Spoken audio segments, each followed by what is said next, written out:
Tank आगे बढ़ रहे हैं।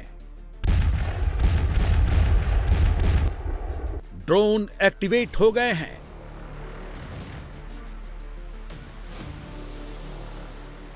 हेलीकॉप्टर मंडरा रहे हैं।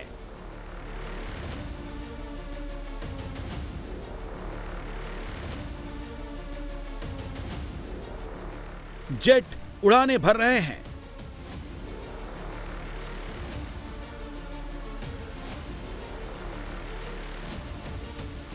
नेवी की फ्लीट्स बढ़ रही हैं।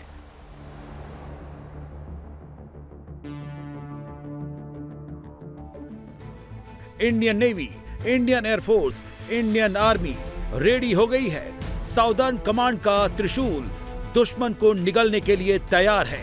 ईस्टर्न कमांड पर एयरफोर्स के जाबाज दुश्मन को खाक में मिलाने के लिए बेकरार हैं।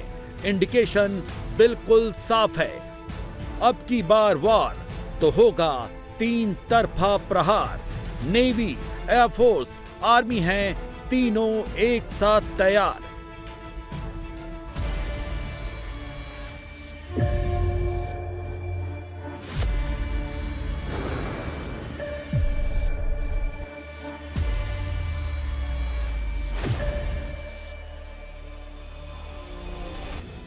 ये मैसेज कोई हवाई नहीं है। इंडियन आर्मी ने एकदम फ्रेश मैसेज डाला है। तैयारी अभी भी जारी है और अब की तैयारी पहले से ज्यादा भारी है। इंडियन आर्मी के टैंक दिख रहे हैं। ये टैंक पाकिस्तान की तरफ बढ़ रहे हैं। पानी को चीर कर आगे बढ़ रहे हैं। बस यहां से कुछ ही दूर पर पाकिस्तान का बॉर्डर है। फिलहाल अभी ये रुक गए हैं। कल हो सकता है इससे आगे चले जाएं। मुनीर की बर्बादी का काउंटडाउन शुरू हो गया है। अब बस ऑर्डर का इंतजार है। पाकिस्तान का काम तमाम है। Indian army, Indian air force, Indian navy 3 तरफा अटैक के लिए तैयार है। हेलीकॉप्टर मंडरा रहे हैं। दिन में उड़ रहे हैं, रात में उड़ रहे हैं। टारगेट पर एकदम सटीक प्रहार को तैयार हैं। अभी तो बस ये प्रैक्टिस कर रहे हैं। जैसलमेर में जहां ये प्रैक्टिस कर रहे हैं उस पार पाकिस्तान है। बस ऑर्डर का इंतजार है और पाकिस्तान का काम तमाम है। इंडियन आर्मी की साउदर्न कमांड का बोर्ड रूम बन चुका है। दुश्मन को घेरने की रणनीति बन रही है। पाकिस्तान का कोना कोना टारगेट पर है। परिणाम पता है, क्योंकि हम टारगेट बदलते नहीं, हम टारगेट कैच करते हैं और उसको तबाह कर देते हैं। अब बस ऑर्डर का इंतजार है। इसीलिए पाकिस्तान में हाहाकार है। तैयारी ऐसी है, अगर युद्ध किसी वक्त शुरू हुआ तो इंडियन आर्मी ऐसे ही आक्रमण करेगी। इंडियन आर्मी की तैयारी पक्की है, जिसकी ये एक तस्वीर है। अगर सामने नदी आई तो इंडियन आर्मी तुरंत पुल तैयार कर देगी। दलदल आया तो टैंक चीर कर पार कर जाएंगे। नदी, रेगिस्तान, पहाड़ पर जवान कहर बरपाएंगे। अब बस ऑर्डर का इंतजार है और ये तैयारी देखकर पाकिस्तान में मचा हाहाकार है। मौजूद इंटरनेशनल बॉर्डर से इंतहाई तशवीशनाक डेवलपमेंट है। इंडियन मीडिया ने और इंडियन एयरफोर्स ने कंफर्म कर दिया है, भारतीय मिसाइल ने तबाही मचाई है और इस मिसाइल के चलने के बाद पाकिस्तान का सख्त तरीन मौक़िफ़, सख्त तरीन जवाब जो है वो भी इस वक्त कम्युनिकेट कर दिया गया है। इसके साथ साथ पाकिस्तान एयरफोर्स इस वक्त मुकम्मल तौर पे रेड अलर्ट पे है और भारतीय एयर बेसिस जो है जहां से भारतीय तैयारे उड़ते हैं, पाकिस्तान के अंदर स्ट्राइक करने का ख्वाब देखते हैं, भारतीय एयर बेसिस को पाकिस्तान एयरफोर्स ने अपने निशाने पर ले लिया है। The targets have been locked और पाकिस्तान की तीनों मुसल्लह अफवाज इस वक्त हाई अलर्ट पे चली गई है। इसके साथ ही साथ इंडिया ने अब से कुछ देर पहले एक और नोटम भी जारी किया है और ये जो नोटम इंडिया खेल रहा है, इसे हम लाइटली नहीं ले सकते। इस चीज को ज़हन में रखिएगा। तो इसे भी समझते हैं कि ये नोटम जो नया जारी हुआ है इसका पाकिस्तान पर क्या इंपैक्ट होगा और स्पेसिफिकली जो राजस्थान में भारत का जो बॉर्डर है पाकिस्तान के करीब, उधर जो मिसाइल चला है और इस मिसाइल ने जो तबाही मचाई है, ये पाकिस्तान के लिए बहुत अलार्मिंग और एक बहुत बड़ी वेकअप कॉल भी है। हिंदुस्तान आतंकिस्तान पाकिस्तान के इसी प्लान को नाकाम करने के लिए और मुनीर के मुल्क को जलाकर राख करने की तैयारी कर रहा है और अब की बार तैयारी कितनी घातक है उसकी ये कुछ तस्वीरें हैं। ये वेस्टर्न कमांड ने तस्वीरें जारी की हैं। भारत की तैयारी बहुत जबरदस्त है। यही देखकर मुनीर और पूरा पाकिस्तान पस्त है।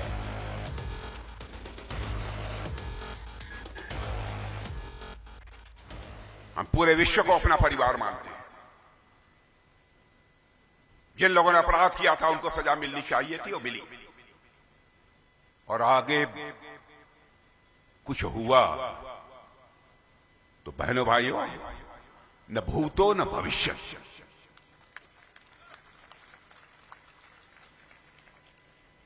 यह देखने को मिलेगा। भारत का मस्तक हम लोग झुकने नहीं देंगे मेरे बहनों भाइयों, किसी भी सूरत में। दरअसल जब से ऑपरेशन सिंदूर हुआ है उसके बाद से ही पाकिस्तान भारत की छोटी छोटी हरकत से भी कांप जा रहा है। पाकिस्तान में एक्सरसाइज त्रिशूल का खौफ किस कदर है, इसी से समझ लीजिए कि जैसलमेर के पोखरण फील्ड फायरिंग रेंज में एक्सरसाइज के दौरान एक मिसाइल भटक गई। ये खबर जैसे ही पाकिस्तान पहुंची, पाकिस्तान के पसीने छूट गए। राजस्थान में वहां पर इंडियन एयरफोर्स ने एक मिस्टेकनली अपना S-125 पिचोरा मिसाइल जो है वो इनका मिसफायर हुआ और गिरा। और पाकिस्तान का Rajasthan shares a border with Pakistan, by the way, इस चीज को ज़हन में रखिएगा। तो अब एक गांव है नाज़रीन इकराम, लाठी एरिया के अंदर, जिसका गांव का नाम है भदरिया। वहां पर इंडिया का ये S-125 पिचोरा मिसाइल जो है ये गिरा और यहां पर 3 लोग जो हैं वो जख्मी हुए। इसने अच्छी खासी तबाही मचाई और ये मिस फायर है। और ये जो भडरिया विलेज है वहां पर ना सिर्फ ये मिस फायर हुआ बल्कि ये मिसाइल जो है ये क्रैश हो गया। अच्छा, अब इसके हवाले से मैं आपको ये बता दूं कि ये जो इंडियन एयरफोर्स है उसने इस मिसाइल को 1961 में ऐड किया था, अपने सिस्टम में इंडक्ट किया था। 1961 से लेकर अभी तक ये इसे सर्विस में रखे हुए हैं, क्योंकि ऑपरेशनल डेफिशिएंसीज हैं इंडिया के पास, वो सब कुछ नहीं है, इतनी इंडिया एडवांसमेंट की तरफ नहीं बढ़ा। और बाय द वे इंटरेस्टिंगली एक तो इस मिसाइल का यूज़ जो है वो इस जानिब क्लियर इंडिकेशन है कि इंडिया के पास बहुत सी डेफिशिएंसीज हैं जिन्हें वो 1961 के अंदर इंडक्ट किए जाने वाले मिसाइल से फुलफिल करने की कोशिश कर रहा है और फिर इसका मिसफायर होना। लेकिन पाकिस्तान जो है वो इसे बिल्कुल एक डिफरेंट एंगल से देख रहा है। पाकिस्तान का इस पर सख्त जवाब आया है। इंडिया ने कुछ पाकिस्तान के सिक्योरिटी सोर्सेज का ये कहना है कि इंडिया ने ये मिसफायर नहीं हुआ बल्कि इंडिया ने इंटेंशनली इसे हिट किया है अपने विलेज के करीब, पाकिस्तानी बॉर्डर के करीब, ताकि पाकिस्तान का रिस्पॉन्स जो है वो टेस्ट किया जा सके। याद कीजिए 9 मार्च 2022 को एक अभ्यास के दौरान पाकिस्तान में ब्रह्मोस के गिरने की खबर आई थी, जिसने पूरे पाकिस्तान के होश उड़ा दिए थे। उस वक्त बताया गया था कि गलती से ब्रह्मोस मियां चुन्नू में जा गिरी थी। हालांकि उस पर कोई वॉरहेड नहीं था। भारत ने उस वक्त एक बयान जारी करके साफ कर दिया था कि ये गलती से हुआ है। लेकिन मजेदार बात यह है कि पाकिस्तानी इस गलती को भारत की रणनीति अब तक मानते आ रहे हैं। उनका कहना है कि भारत ने ब्रह्मोस की टेस्टिंग की थी, जो पाकिस्तान को डराने के लिए थी। अब एक बार फिर जैसलमेर में भारत की मिसाइल जब रास्ता भटक गई तो पाकिस्तान फिर से डर गया। सच तो ये है, अब अगर ये डर है तो ये डर अच्छा है, क्योंकि इंडियन आर्मी ने ठान लिया है कि अब की बार मारेंगे तो ऐसा मारेंगे कि पाकिस्तान को फिर से खड़े होने में सदियों लग जाएंगे। भारत की तैयारी कैसी है? इंडियन आर्मी ने अपने ऑफिशियल पोस्ट पर कई वीडियो डाले हैं जिसमें ये इंडियन आर्मी के वज्र वॉरियर हैं। दिन हो या रात हर वक्त तैयार रहते हैं। पाकिस्तानी दुश्मनों को ढूंढ ढूंढ कर प्रहार करते हैं। सरहद उस पार हर चौकी, हर टैंक इनके टारगेट पर है। बॉर्डर तक ये पहुंच चुके हैं। फिलहाल अभी ये खामोश बैठे हैं, बस ऑर्डर का इंतजार है। ये पाकिस्तान को सबक सिखाने के लिए बेकरार हैं।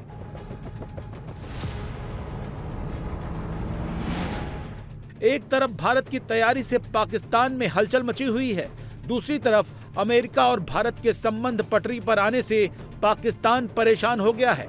अभी तक जो पाकिस्तान अमेरिका से भारत के खराब हो रहे रिश्ते पर खुशियां मना रहा था, अब उसने रोना धोना शुरू कर दिया है।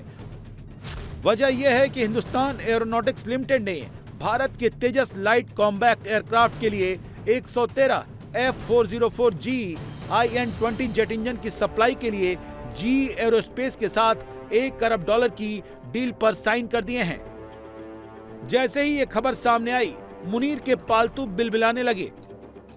India will overtake everything. So ये चीजें हैं। बहरहाल अगर ट्रेड डील में मसला आता है, ये मुझे इतना पता है कि ये इंडिया ने आर्म ट्विस्टिंग की है अमेरिकन की, कि भाई अगर तुम ये हमें नहीं ये देते, ठीक है जी, जिसे वो कहते हैं, तो फिर ये चीज़ें हैं। अब ये टोटल मेरा ख्याल है ये बिलियंस ऑफ डॉलर्स का प्रोजेक्ट है। कई जगहों पे मैंने पढ़ा था कि इंडिया जो है उसने ये $7 बिलियन की डील की है with Hindustan aeronautics limited for 97 light combat, ये जो एयर जेट्स हैं। और इंडिया आपको पता है तो बड़ा आर्म्स इम्पोर्टर है, और मॉडर्नाइजेशन और ये सारी चीज़ें दे आर इनटू दिस। वो समझते हैं ये हमारे लिए टॉप प्रायोरिटी। अभी वो थिएटराइजेशन की तरफ बात कर रहे हैं कि कैसे सिनर्जी बिल्ड करनी है, डोमेस्टिक प्रोडक्शन के ऊपर फोकस किया हुआ है। I think there is a mindset in India and that mindset is very clear कि we need to be more independent in terms of our military hardware purchase. अब हमारे पास जो वो आ रही है जो सारी की सारी सोच आ रही है, वो सोच तो ये आ रही है कि हम हाउ टू कम्पीट इंडिया। देखें, इंडिया के चाइना के साथ जो भी मसला है, लेकिन हमारे लिए बहुत टेंशन बन जाती है, because at the end of the day आप जो है वो आपने you can't do vessel to vessel competition भी नहीं हो सकता उनके साथ, ठीक है जी। अब ये इंजन जो है ये अगर डिलीवर हो जाते हैं, हम तो सोच भी नहीं सकते, हमें तो सिर्फ F-16 का ही इक्विपमेंट मिलता रहे और वो चीज़ें मिलते रही, तो वो हमारे लिए बहुत बड़ी बात है। पाकिस्तान की तिलमिलाहट की वजह सिर्फ यही नहीं है, और न ही भारत से हमले का ही खौफ सता रहा है। उन्हें इस बात का भी डर लग रहा है कि अगर अफगानिस्तान के साथ फ्रंट खुला तो भारत कहीं का नहीं छोड़ेगा। अगर उसने वॉर की सिचुएशन में अफगानिस्तान की मदद कर दी तो पाकिस्तान का क्या हल होगा, यही सोच सोचकर पाकिस्तान की नींद उड़ी हुई है। रही सही कसर भारत ने अपनी तैयारियों से पूरी कर दी है। ये तस्वीर भारत के ईस्टर्न एयरफोर्स के कमांड की है। वेस्टर्न कमांड पर भारत की अलग तैयारी चल रही है। ईस्टर्न कमांड में अलग भारत के लड़ाकू विमान गरज रहे हैं। बांग्लादेश के साथ पाकिस्तान पींगे बढ़ा रहा था तो भारत ने पहली बार ईस्टर्न कमांड में एयरफोर्स डे मनाकर ये मैसेज पहुंचा दिया कि यहाँ पर कुछ छेड़छाड़ की तो वैसा ही सबक सिखाएंगे जैसा बालाकोट और ऑपरेशन सिंदूर में किया था। आपको बता दें कि इस बार 93वां एयरफोर्स डे पूर्वोत्तर में पहली बार मनाया जा रहा है, जिसमें ईस्टर्न एयर कमांड के तहत 75 से अधिक फाइटर और हेलीकॉप्टर 25 से ज्यादा फॉर्मेशन में उड़ान भर रहे हैं, जिसमें अपाचे, जगुआर, मिग-29, राफेल, सुखोई 30 और मिराज के साथ C-17 ग्लोबमास्टर, C-130 हरकुलिस जैसे भारी विमान और सूर्य किरण एरोबेटिक टीम भी शानदार प्रदर्शन कर रही है। वायुसेना ने यहाँ नई फॉर्मेशन बराक की तैयारी की है, जिसका हिब्रू में अर्थ है आशीर्वाद। ये भारत की उस आत्मविश्वास भरी सैन्य भावना का प्रतीक है जिसका कोई जवाब नहीं है। ये फॉर्मेशन ऑपरेशन सिंदूर के योद्धाओं को सम्मान देने के लिए तैयार की गई है। स्पेसिफिक प्लान जो है वो हमारे नेशनल ऑब्जेक्टिव के साथ कंबाइन है, and national security is the first prime importance, and Indian air force is very well geared for undertaking and the preparations and operations in the northeast, and we are fully geared up for all the eventualities. यही सब तैयारी देखकर पाकिस्तान के हौसले पस्त हो गए हैं। उसे समझ में ही नहीं आ रहा कि भारत क्या करने जा रहा है, क्योंकि जैसलमेर से लेकर गुवाहाटी तक भारत का मकसद सिर्फ एक है, पाकिस्तान को अब की बार ऐसा सबक सिखाना है कि दोबारा भारत की तरफ आंख उठाने की हिम्मत न कर सके। ये बात पाकिस्तान के एक्सपर्ट भी समझ रहे हैं, इसीलिए वो भी भारत का अगला कदम क्या होगा यही सोच सोचकर खौफ खा रहे हैं।